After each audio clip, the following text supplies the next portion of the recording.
Hey guys, welcome back to Micho Makes. My name is Micho. I like to make stuff. Today we've got part number 94 of the Toyota Sprinter Trueno AE86 by DeAgostini. This is the 1/8 scale massive model that we're welding together. Without further ado, let's just jump into this one.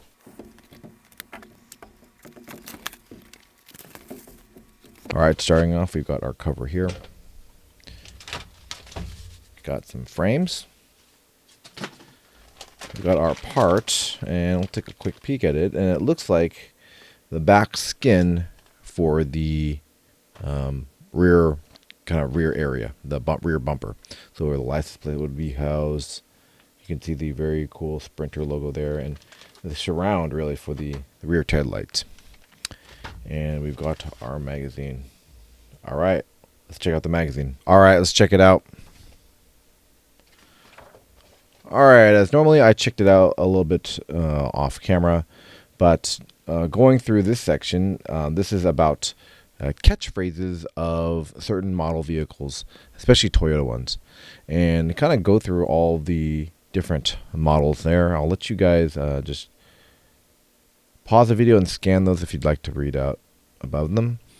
But it's pretty cool how they're basically talking about the advertising and how they position these Toyota models in order to make sure that they stand out.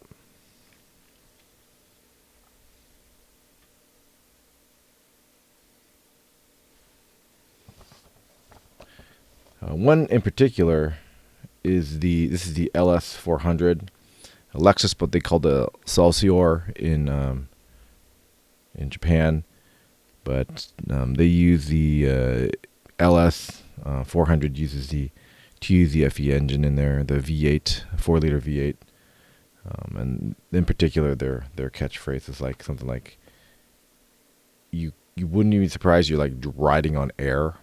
And it is very smooth. That V8 is very, very smooth. And this is way before electric cars too as well. Okay. And next section we have the Corona Mark II. Take a look there. A little feature on that too. Now what's really cool about the Corona is that they talk about how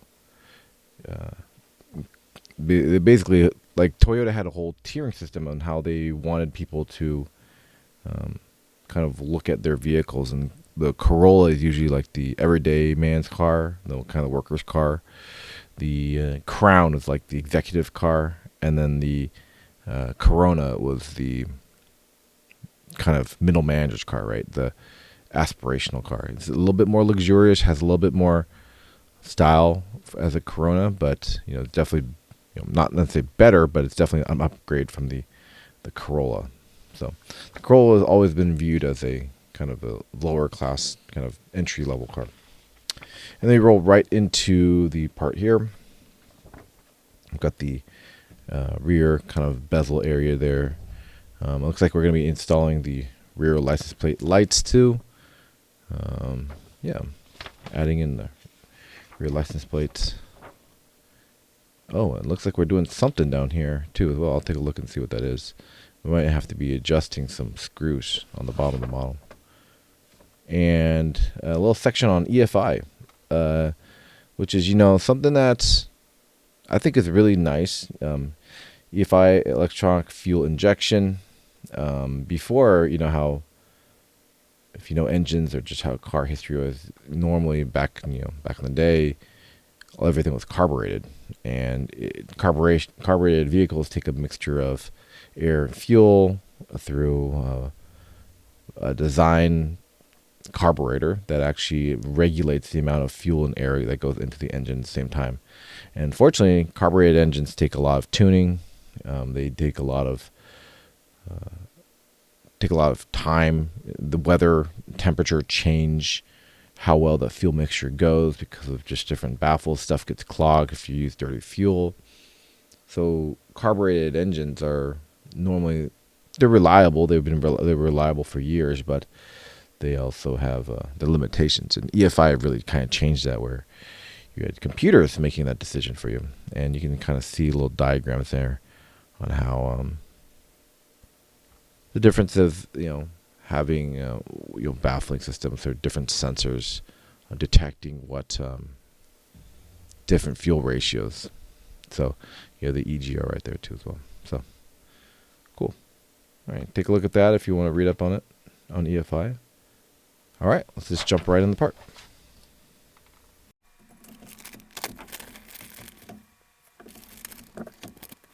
All right, starting out kind of loose in the bag here, we have a little piece of plastic marker. It looks like the lens for the rear tail lights or the license plate lights in the back. They're kind of just floating in there too as well. And I'm only seeing one as well in this bag. Looks like we have some screws here, the AP screws with some TM screws. Let's get this popped open as well. Okay, no wonder. Then we've got this little bracket here. Nice little plastic bracket there. It's chromed too as well. And it looks like we only have one. No wonder we only have one lens. We only have one license plate light too. So that's right there. Then we've got our rear kind of bezel area for the trunk. Take a look at that.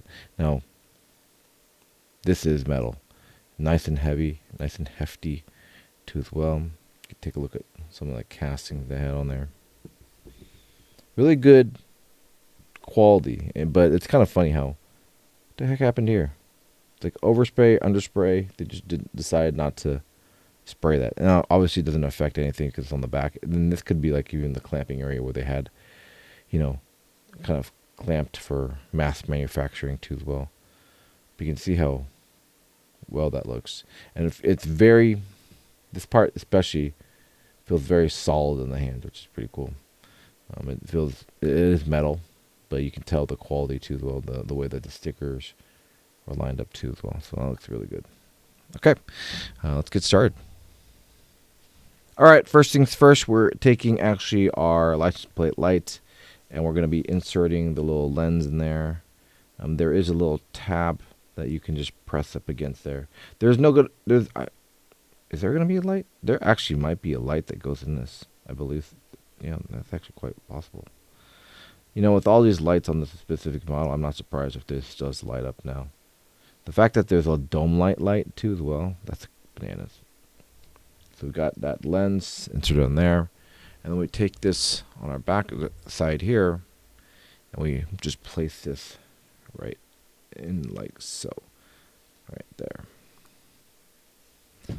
And from there, we're actually going to make sure that this gets secured down. So we actually take this little bracket here, and we're going to be placing it right on top. Just flip it over just like this, and then this L bracket, just like so. Now, one thing you had to kind of be aware of is that making sure this light goes directly towards the license plate, because it's the license plate light, right? Put that in there.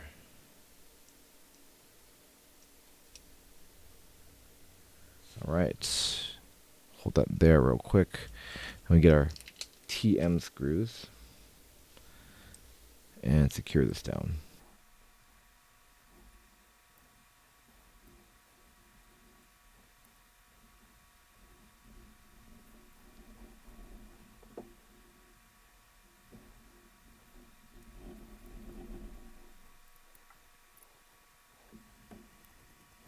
Okay, got that all secured in there, and I believe since there's a hole right here on the back, there is a light that goes in there. It's going to be part of our wiring, so that looks really cool. I'll have the license plate lit up. Now, next step is actually we're grabbing our license plate that we're choosing for the back. And now I know I have a bunch that I can choose from. Let's take a look at them again. Give me 1 second. Now I know that it's going to be, we have a choice between the whites and the black, and actually the Sprinter logo too as well. That's actually kind of cool. I don't really want to make that choice yet, but I know I'm going to have to because we screw this down into the plate here. So I'm trying to decide. You know, I think I can actually apply this later, whatever I want. So I'm not going to choose right now, but I am going to get this plate mounted.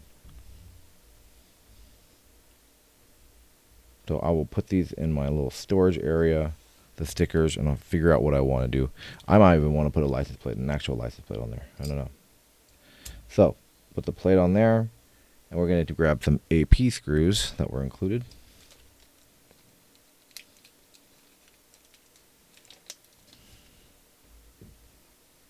And get the license plate secured, even though I have not picked a sticker yet.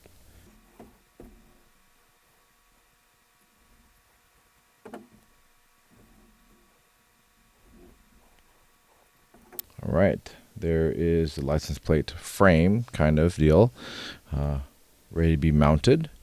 And let's check out the next part. Okay, I just checked, and actually getting that screw down was the last part. Part number 94. This little section right here was them doing a correction on the whole location of where it was specifically for part number. I think it was, what did it say on here? I think 79, I believe. No, sorry, part number 78. Part number 78. They, in their diagram, they had circled the wrong numbers here. So they show the wrong one, or sorry, the correct location and the wrong location. So they were just trying to make sure that you didn't secure this incorrectly. I think I did get the right one eventually, because I was like, what the heck's going on with this? So they actually did post a correction on here to make sure that this actually does get secured down properly. So, but that is part number 94 of the Toyota Sprinter Trueno AE86. Again, we just added in one license plate light and the license plate frame here. And again, I haven't not yet chosen the sticker that I want to put on there. Should be no problem to do that later on. But let's check out part number 95, what that's going to have to do. Looks like we are doing, actually, those are the rear taillights. Okay, so more work on this part here too as well. Look forward to that if you love to follow the series too as well. So I really do appreciate you guys sticking around. Please like and subscribe the video. It really helps the channel grow. So we'll see you guys in part number 95. Bye for now.